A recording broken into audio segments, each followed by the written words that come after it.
एक पुराना बंगला जिसके चारों ओर सिर्फ सन्नाटा था। उजाले में भी वो घर अंधेरा लगता था।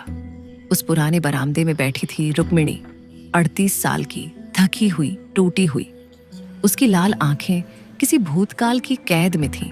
उसने कांपते हाथों से एक पुराना खिलौना उठाया और फिर जैसे बुदबुदाई, राहुल, अब और नहीं, मुझे अकेला छोड़ दे, मैं थक गई हूं। और फिर जैसे जवाब में कहीं दूर से एक मासूम सी हंसी की गूंज आई, बिल्कुल वैसी जैसे किसी छोटे बच्चे की होती है। रात गहराई तो हवेली का सन्नाटा भी जाग गया। सीढ़ियां चीखने लगी, लाइट झपकने लगी और तभी एक खिलौना खुद ब खुद सीढ़ियों से लुढ़कता हुआ नीचे आया। रुक्मिणी की रगों में जैसे बर्फ दौड़ गई। उसने कांपती नजरें ऊपर उठाई और दीवार पर एक परछाई देखी, एक बच्चे की। वो दीवार से चिपक गई और डरते हुए बोली, तू मर चुका है, फिर क्यों आता है हर रात? मैं तुझसे डरती हूं राहुल, मुझे मत सताया कर। वो परछाई अब भी हिल रही थी, पर वो क्या राहुल था? या कोई भूखी रूह जो अपनी मां से हिसाब मांग रही थी। अगली सुबह पड़ोसन नेहा आई।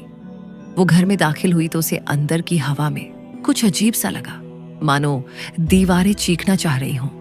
नेहा ने रुक्मिणी की तरफ देखा और धीमे से कहा, आंटी आप ठीक है? आपने खाना खाया? रुक्मिणी की आंखें खाली थीं। उसने एक पल को देखा, फिर बेजान सी आवाज में कहा, राहुल फिर आया। वो मुझे सुलाने नहीं देता। वो कहता है मैं बुरी मां थी। हर कोई यही सोचता था।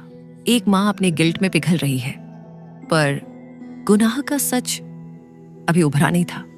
उस रात नेहा घर के अंदर और गहराई तक गई। फर्श के नीचे छिपी कुछ पुरानी चीजें मिली, फटी किताबें, जले हुए कागज और एक अखबार की कतरन। उस पर छपा था, 6 साल का बच्चा घर में मृत पाया गया, मां थी लापता। नेहा की आंखें फैल गईं।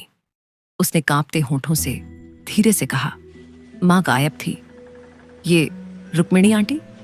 और तभी हवेली की वो पुरानी सीढ़ियां दिखीं, ऊपर तक जाती 13 सीढ़ियां, जहां से फिर वही मासूम हंसी गूंजी। और अचानक सब शांत। सच खुद को छुपा नहीं सकता, लेकिन कुछ माएं अभिनय में माहिर होती हैं। रात के आखिरी पहर में रुक्मिणी 13वीं सीढ़ी पर बैठी थी। पास ही उसकी परछाई थी और उसके ठीक बगल में राहुल की भी। वो अब डर में नहीं, ठहराव में थी। धीरे से उसने सिर उठाया और कहा, अब आ ही गया। सब सोचते हैं मैं डरी हुई हूं, लेकिन सच्चाई ये है, मैंने ही तुझे मारा था। और जैसे ही उसकी आंखों में वो सच झलका, हमारा नजरिया भी बदल गया। फ्लैशबैक शुरू होता है। राहुल बार बार खाना मांग रहा है, रो रहा है।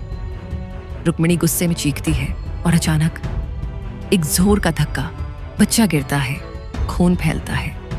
कभी एक चीख ही आखिरी आवाज होती है, फिर सिर्फ सन्नाटा। वो मुस्कुराई और जैसे फुसफुसाकर खुद से कहा, शांति अब मिली है। अब कोई रोता नहीं, कोई मांगता नहीं, और तू मेरे पास है हमेशा के लिए।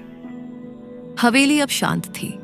13वीं सीढ़ी पर एक दिया जल रहा था और उस रोशनी में बैठी थी एक मां जो हार के बाद भी जीत गई थी।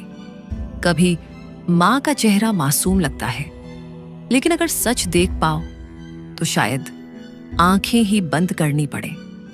गुनाह अगर मां करे तो क्या वो ममता कहलाता है?